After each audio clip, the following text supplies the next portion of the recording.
Hey everyone, in this video, I'll take you through the process of creating an online e-commerce store step by step. Why build an e-commerce store? Well, e-commerce tips reports that 2.4 billion people will shop online globally in 2024. So getting into it can be very profitable to say the least. So I want to make this process as simple as possible for you. And if at any point you decide to check out Shopify, check out the link down in the description below to get $1 per month for the first month, in addition to a free 3-day trial. And also make sure to check out our exclusive deals for Squarespace and Wix, which you won't find by going directly to their websites. So let's begin with the first step, which is to identify your niche, target audience, and create a business model. This means that you're going to find a gap in the market and source products to serve that niche. And it'll also give you an idea of who you're selling to. In other words, your target market. Okay, so once you have all this figured out, it's time to think about a business model. Are you a retailer, manufacturer, complete marketplace, or maybe you're offering a subscription-based service? Whichever you choose to be, the next step is the same, scoping out the competition. Now, analyzing your competition can help you in more than one way, but the most important information that it gives you is about customer expectations. So as you fit into a niche, you'll need a neat looking store to establish you within the industry, one that can still set you apart from your competition. And when it comes to research, it'll show you what the customer expects to see, while also giving you creative insights into what vibe your store should embody. On top of that, you'll also get an idea of how to optimize your website for search engines or SEO. And you'll need to keep this in mind because we're going to come back to it really soon. Okay. So you've got your foundation, and we can now move on to step 2, choosing an e-commerce platform. Of course, you may decide to get a web developer, and that's fine too, as long as you're sure your developer really knows what they're doing. They should be familiar with every e-commerce platform out there and also be willing to give you back-end access to the content management system. This way you can edit and update the website yourself and don't need to rely on an external person long-term. Okay. So the other route you could take is to build your website yourself. Either way, you'll need an e-commerce platform for your online store. Now, if you have a retail-based business model or a company, you may need a store that showcases products first. So you might be looking for something more functional like Shopify. With their 8,000 plus app integrations, you can really easily customize how you want your store to look and function through Shopify's store builder. On the other hand, you may decide to go down the other route with something like Squarespace or Wix, which would suit you more if you're selling a lifestyle brand and courses rather than actual physical products. In this case, you might have a store page, but the store wouldn't be the main focus of your website. This is also why analyzing your competition is really important.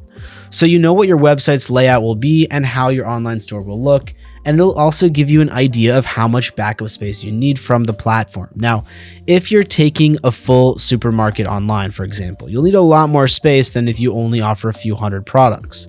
So whether you choose Shopify, Squarespace, Wix, or any other e-commerce platform, they all have easy to use and intuitive drag and drop store and website templates. Some of them, like Shopify, can automatically optimize these templates for smartphones, meaning that you don't need a separate mobile website. And with e-commerce tips reporting that about 71% of e-commerce traffic comes through mobile devices, I don't need to explain why having a dynamic store that responds to mobile devices is essential for online business success. Of course, aside from this, how your store looks also really matters. The colors and fonts you need to use to complement your products, but not to be so striking that they take attention away from what you're trying to sell, which means that you'll need to find the right balance. But luckily, today's e-commerce platforms do offer a really wide range of templates to choose from, depending on the industry, and you can always customize the specifics later on. And speaking of specifics, we're now on to step 3, choosing a domain name and logo. That said, what you need to know is that your domain name will later become a custom URL. So if you want to change it later, make sure that you choose a platform that actually lets you do that. Now, when it comes to your logo, some platforms like Shopify and Wix have logo makers that suggest various designs depending on your niche. And it doesn't take much. You just answer a few questions about your business and you'll get the logo that best suits your brand identity, or a few logos that might work. But if you don't want to go with that option, you can always use a digital design tool like Canva to create your own logo. And if you need any help along the way, most e-commerce platforms also offer 24/7 support. And a little bit about the support, you may find it especially useful in step 4, creating product listings. Whether you have an online store or a website with an integrated store, you need to list what you sell, right? So that means using catchy titles and informative descriptions, but more importantly, it means optimized metadata. Let me explain. Every time a new page appears on the internet, the search engine scans it and indexes it, but it doesn't actually scan the web page, it scans the metadata. So metadata is information not visible to your website's visitors, but to the search engine itself. It contains keywords that give the search engine an idea of what the web page is about. So when someone searches for those keywords, the search engine can pull it up. And this entire process is dependent on the search engine optimization, or SEO. SEO is the strategy used to make sure your store appears in the organic search engine results pages.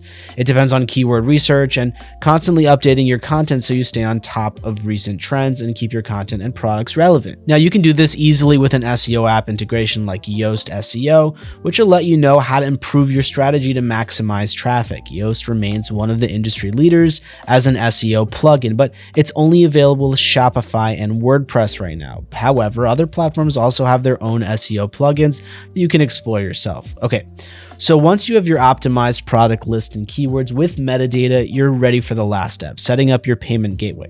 Of course, there are many options today, and most e-commerce platforms cater well to this industry. They also usually have their own payment options, such as Shopify or Wix payments. So if you use these solutions, you usually don't have to pay any transaction fees. But if you use a third-party payment gateway, say PayPal or something like that, you may need to pay a certain percentage of your earnings as a transaction fee.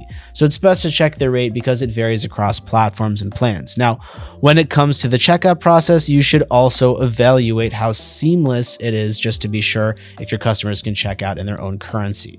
And you can also ask yourself, do they need to create an account? Does the platform send an abandoned cart reminders? Is my checkout page consistent with the website's theme? These are all questions to ask yourself when setting up payments.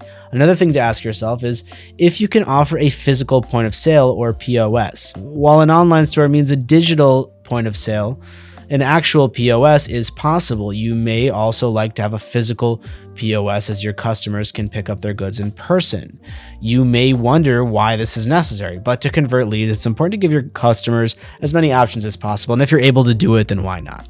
This will also help you counter e-commerce tips' 72% cart abandonment rate and establish you as a force to be reckoned with among your competition. Once you're done with this, congratulations, your online store is ready to launch. Now, when it comes to offering customer support, the best thing you can do is get an AI chatbot that can reply instantly, whether it's midnight or noon, which will free up more of your time, letting you focus on growing your business. For example, Myva.ai can help you get important insights from its interactions with your customers, which will allow you to understand their shopping behavior, observe new trends, and make more informed decisions about your products and how you market them. Another thing is that Myva doesn't just analyze questions that your customers ask, it crafts responses with 92% accuracy based on your brand and personality. And as your business scales, Myva will scale alongside with it. Okay, so I've actually tested myself to see how well it can adapt to certain questions and if its responses were up to par compared to a human.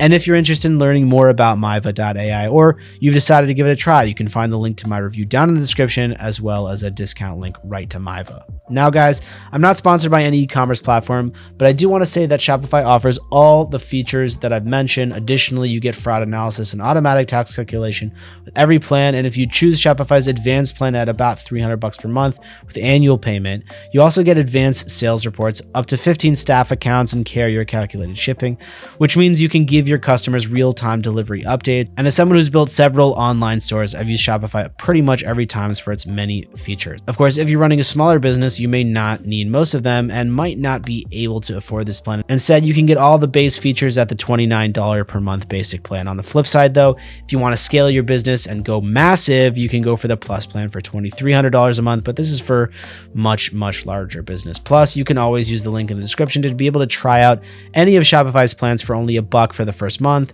and see how it works for you. And again, make sure to check out our exclusive deals for Squarespace and Wix, which you won't find by going directly to their website. Okay, that's it for today. Like and subscribe if this video helps you start building your online store and presence. And if you have any questions, please leave them in the comments below and I'll try to get back to them as soon as possible. And finally, guys, thank you so much for watching, and I will see you in the next video.